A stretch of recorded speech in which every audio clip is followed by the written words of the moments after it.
영화관에서 이런 풍경 보신 적 있으신가요? 그 영화가 조금 난해하고 열린 결말로 끝나는 경우 영화가 끝난 뒤 관객들은 일제히 폰을 꺼내서 땡땡땡 영화 결말 의미라는 검색을 합니다. 뭐 영화야 문화생활이니까 타인의 생각을 가져오는 것은 큰 문제가 없습니다. 하지만 내 인생의 중요한 결정, 진로나 직업, 결혼, 이직, 은퇴 같은 것들을 결정해야 될 순간에도 우리는 자기 자신이 아닌 남의 의견을 더 신뢰하고 자기를 전혀 모르는 인플루언서나 자기계발서에서 도움을 받으려고 합니다. 제가 일전에도 잠깐 얘기했지만 자기계발서의 치명적인 단점 중에 하나는 누구에게나 적용될 수 있는 보편 타당성을 갖고 있기 때문에 지금 현재 나의 상황에 적용하기에는 너무나 개략적이고 상세하지 못하죠. 모든 걸 제쳐두고 단도직입적으로 여쭤보겠습니다. 여러분은 여러분만의 의사결정 툴이 있으신가요? 만약 없으시다면 오늘 영상을 통해서 저와 여러분만의 의사결정 툴을 가져가셨으면 좋겠습니다. 바쁘신 분들을 위해 오늘 영상의 결론부터 말씀드리겠습니다. 그 의사결정이 좋은지 나쁜지를 판단할 때 결과의 질이 아닌 의사결정의 질로 판단해야 한다. 여기서 의사결정의 질이라는 것은 정교한 미래 예측 능력이다. 의사결정 마지막에는 반드시 시간 여행을 통해서 검증해 봐야 한다. 만약 이 모든 과정이 다 귀찮다면 9가지 편향만이라도 숙지하고 결정하셔라 입니다.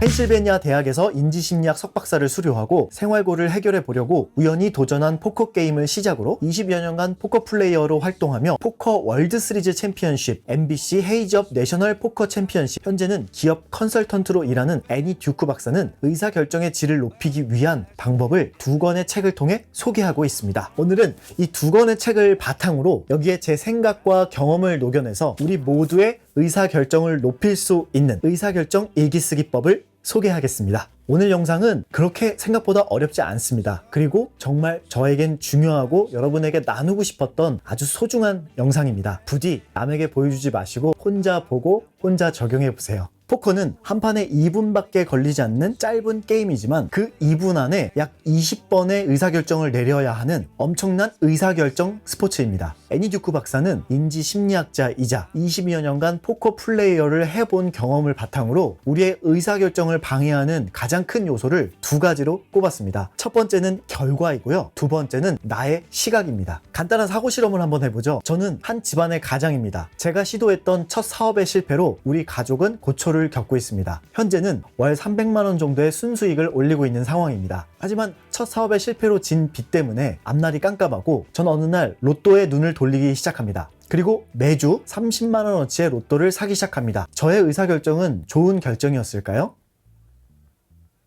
그렇게 몇 년이 흘렀고 어느 날 저는 로또에 당첨이 됐습니다. 약 30억 원의 당첨금을 수령했고 진 빚 10억을 갚고 20억으로 작은 주택을 구매했습니다. 자, 저의 의사결정은 좋은 결정이었을까요? 무언가를 잘 선택했다라고 판단할 때 우리는 보통 결과로 판단합니다. 퇴사하고 사업을 시작했는데 성공했다, 잘한 선택이다. 사법고시에 도전했는데 불합격했다, 못한 선택이다 와 같이 말이죠. 의사결정에 있어서 우리는 거의 대부분을 결과로 판단합니다. 하지만 애니 듀크 박사는 결과는 의사결정과 거의 관련이 없다라고 주장합니다. 왜냐하면 의사결정과 결과 사이에는 운이라는 것이 작용하기 때문입니다. 만약 결과만을 가지고 여러분의 의사결정을 판단하게 된다면 여러분은 운이 작용한 영역에 대해서 간과하게 됩니다. 운은 우리가 통제할 수 없는 어떤 영역이죠. 그리고 운은 우리가 어떤 선택을 하든 항상 개입합니다. 그 결과에 영향을 미치죠. 고로 결과라는 것 자체는 의사결정을 판단하기에는 매우 불확실한 척도라는 것입니다. 하지만 그 결과가 가진 영향력이 너무나 큰 탓에 우리는 우리의 의사결정의 판단을 결과에 맡겨버리는, 즉 결과의 그림자가 너무 커서 우리의 의사결정의 질이 가려지는 그늘 효과가 발생하는 것이죠. 그래서 애니 듀크 박사는 의사결정의 첫 출발을 의사결정과 결과의 관계를 정확히 이해하는 것이라고 말합니다.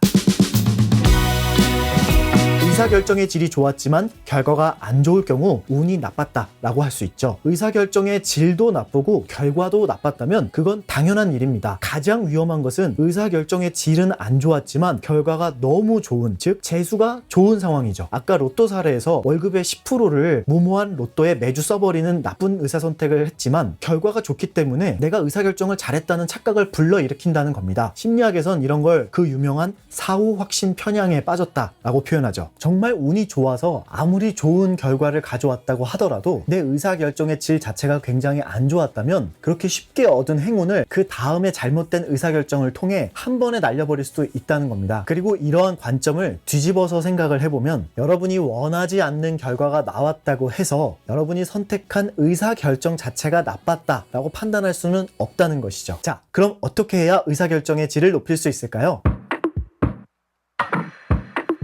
애니 주크 박사의 이론을 한마디로 정리해보자면 의사결정의 질이 높다는 것은 미래 예측 능력의 질이 높다라는 것입니다. 이것은 마치 닥터 스트레인지 박사가 타임스톤의 능력으로 수십만 가지의 미래를 보고 단 하나의 선택을 하듯 이 선택으로 인해 일어날 법한 미래 시나리오를 만들어 보고 자신의 선호와 최종 목표에 가까워지는 시나리오를 고르는 것이 좋은 의사결정입니다. 좀 더 쉽게 말해서 정교하게 예측하는 것, 즉 예측의 질을 올리는 것이 의사결정의 질을 올리는 것이라는 겁니다. 제 노트에 직접 써보면서 어떻게 작성하는지 보여드리겠습니다.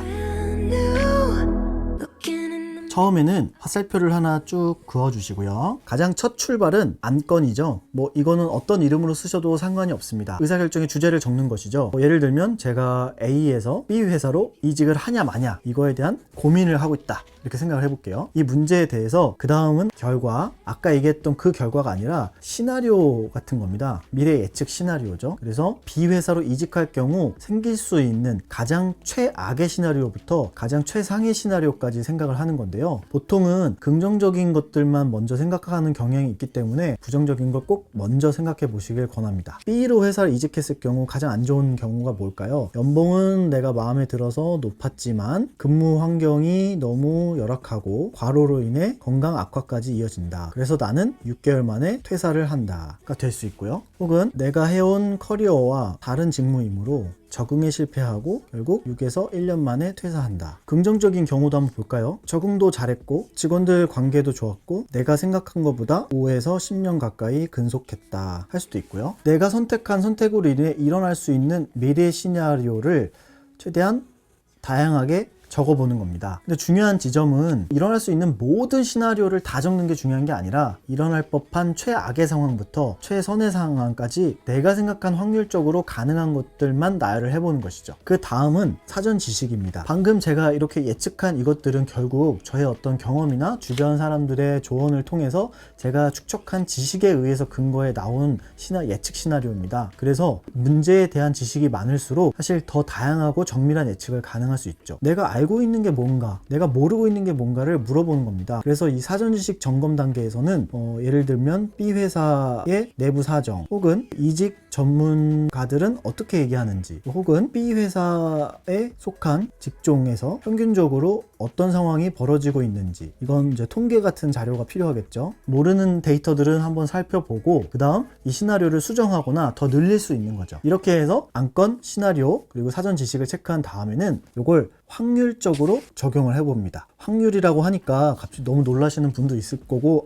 난 숫자는 너무 싫어 이럴 수도 있는데요. 여기서 말하는 확률은 처음에는 문자 확률이고요. 그 다음에는 가능하다면 숫자까지 적어주시면 좋습니다. 문자 확률이라는 것은 일어날 수 있는 어떤 빈도, 확률적인 것을 말로 설명해 보는 거예요. 괄호에서 6개월 만에 퇴사할 것 같은 게 거의 적다와 같은 거라든지 아니면 그럴 수 있다 이렇게 확률적으로 적어보는 것이죠. 가능하다, 확실하다와 같이 자기가 생각했을 때 그냥 문자적으로 확률을 적어보는 겁니다. 문자 확률의 단점은 주관적 확률이고 이것을 조금 더 내가 객관적으로 보고 싶으면 숫자로 써주는 게 좋은데요. 근데 퍼센트라고 하면 굉장히 복잡해 보이지만 그냥 100번 중에 몇 번 일어날 것 같냐와 같은 거죠. 그래서 연봉은 높지만 근로 환경이 너무 열악하고 내 건강을 해칠 위험이 있다는 게 100번 중에 몇 번이나 일어날 것 같으세요? 라고 물어봤을 때 한 절반은 일어날 것 같아요. 50%. 라는 가정을 할 수 있는 거고요. 혹은 내가 적응을 너무 잘하고 직원관계도 괜찮고 그래서 굉장히 오래 근속할 확률이 있다라고 했을 경우 이런 가능성이 100번 중에 몇 번 일어날 것 같으세요? 10번 미만일 것 같은데요. 그러면 9%가 되는 거죠. 그러면 자동적으로 나머지 확률은 사실 41%. 물론 이것도 정확한 통계는 아니지만 백분율로 환산을 해서 생각을 해보는 것이죠. 그 다음은 결정 속도를 체크하는 건데요. 지금 이직 같은 경우는 내 인생에서 굉장히 중요한 결정이기 때문에 내가 이 결정을 1분 안에 내릴 수는 없을 겁니다. 그러면 적어도 내가 이 고민을 어느 정도의 기간을 투자해서 고민을 하겠다라고 스스로 정해보는 거죠. 그게 하루가 될 수도 있고 한 주가 될 수도 있고, 이건 사람에 따라 다르고 의사결정의 종류나 영향력에 따라 달라집니다. 근데 중요한 것은 왜 이 결정 속도를 내가 미리 정하는 것이냐면, 그만큼 이게 얼마나 중요한 문제인지에 대해서 스스로 가치를 매겨보는 거예요. 만약에 A 옷을 살 거냐 B 옷을 살 거냐 같은 문제를 내가 한 달째 고민하고 있다, 그러면 사실 쓸모없는 고민이죠. 그런데 이직 같은 중요한 고민을 내가 1분 안에 결정한다? 이건 정말 무모한 행동일 수도 있습니다. 그런데 생각보다 우리는 시간을 들이지 않아도 될 의사결정에 대해서 굉장히 오랫동안 고민하고, 오래 고민해야 될 거를 오히려 짧게 고민하는 경향이 많아요. 그래서 한번 내가 결정해야 될 기간을 정해보는 것도 좋습니다. 자, 이렇게 의사결정 시나리오를 뽑았습니다. 그럼 이 시나리오 중에 어떤 걸 골라야 할까요? 앞서 말했던 의사결정을 방해하는 두 가지 요인 중에 두 번째인 내 관점을 점검할 때입니다. 심리학에서는 우리의 올바른 판단 능력을 방해하는 심리적 요소를 편향이라고 부릅니다. 그 편향의 종류가 굉장히 많죠. 그러면 그 수십 수백 가지의 편향들을 전부 다 공부해서 의사결정을 내려야 할까요? 아닙니다. 그 수십 수백 가지의 편향들을 아주 쉽게 극복할 수 있는 마법의 도구를 소개할게요. 그건 바로 타임머신입니다. 백투더퓨처에 나오는 타임머신, 닥터 스트레인지가 목에 걸고 있는 타임스톤, 뭐 그런 걸 말씀하시는 건가요? 예, 맞습니다. 우리도 그런 마법의 타임머신 장치를 갖고 있습니다. 어디에 갖고 있을까요? 바로 여기죠. 우리의 두뇌가 굉장히 잘하는 일은 미래를 예측하는 일입니다. 이건 인간이 가진 생물학적 기능 중에서도 가장 강력한 기능이죠. 자연과학을 전파하고 있는 박문호 박사님은 우리의 뇌는 미래에 중독되었다라고 할 정도로 뇌는 미래 예측 전문 박사에 가깝습니다. 우리의 미래 예측 능력을 활용하면 인지심리 편향을 극복하면서도 의사결정의 질을 끌어올릴 수 있죠. 자, 그럼 이 훌륭한 타임머신을 어떻게 사용하면 될까요?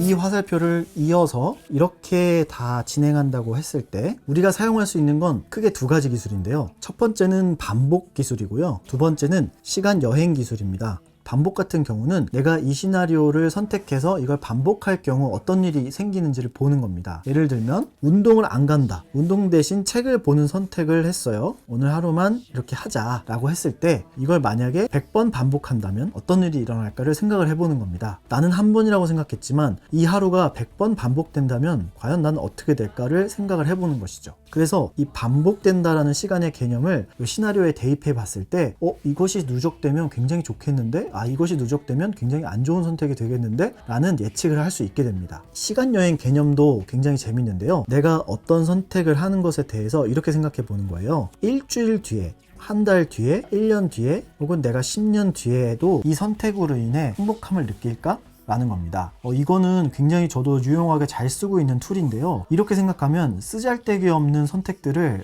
바로 쳐낼 수 있어요. 예를 들면 메뉴 고르기. 메뉴를 고를 당시엔 이 선택이 굉장히 중요해 보입니다. 하지만 일주일 뒤에도 내가 일주일 전에 고른 메뉴 때문에 행복도에 영향을 얼마나 미칠까를 생각해 보는 거예요. 일주일 정도는 뭐 나에게 영향을 줄 수 있을 것 같아. 그런데 만약에 10년 뒤에, 여러분이 10년 전 이 시간에 무엇을 먹었는지 기억하는 사람도 거의 없을 텐데요. 그런 것처럼 뭐 옷 고르기, 물건이나 서비스를 살 때 고민들을 많이 하는데, 그럴 때 꼭 이런 것들을 한번 생각해 보세요. 내가 10년 뒤에도 이 물건이나 서비스 때문에 나의 행복도가 높아질까? 나의 목표나 가치에 더 다가갈까? 라는 거 말이죠. 이런 복잡한 과정이 싫은 분도 있을 겁니다. 좋은 건 알겠는데 막상 해보려니까 귀찮기도 좀 하고 어렵기도 하네요 라고 하시는 분들에게 더보기에 의사결정 전에 참고해야 할 9가지 심리 편향을 정리해 놨습니다. 작은 사이즈로 만들었으니까요, 출력해서 노트나 모니터, 지갑 등에 넣어놓고 중요한 의사결정 전에 한 번씩 보면서 내가 이 9가지 중에 빠져있는 건 아닌지 라는 걸 한번 확인해 보시길 바랍니다. 자, 오늘 영상 어떠셨나요? 여러분의 인생은 여러분의 것이고 여러분이 선택하셔야 합니다. 20살이 넘었다면 경험이 부족하고 지식이 부족하고 아직 돈이 없고 등등등 여러가지 핑곗거리가 따라 붙겠지만, 그럼에도 불구하고 성인이라면 자신의 의사결정을 자신의 판단에 의해 당당하게 내릴 수 있어야 합니다. 소크라테스가 만약에 부활해서 1:1 상담을 해주신다고 하더라도 내가 살아온 역사와 지금 내가 느끼는 이 복잡한 심경들을 소크라테스가 알고 있지 않은 이상 정확한 답을 내려줄 수는 없습니다. 고로 우리 함께 함께 키워요. 우리의 의사결정 능력 같이 키웁시다. 혹시 뭔가 내 선택이 맞을까? 내가 하는 것이 정말 옳은 걸까? 라는 의심이 든다면 이렇게 생각해 보세요. 나는 70만 년의 진화를 통해 선조들로부터 최강의 유전자를 물려받은 충분히 강하고 지적인 존재다 라고 말이죠. 오늘도 여러분의 소중한 하루와 기록 생활을 응원하겠습니다. 영상 시청해 주셔서 감사합니다.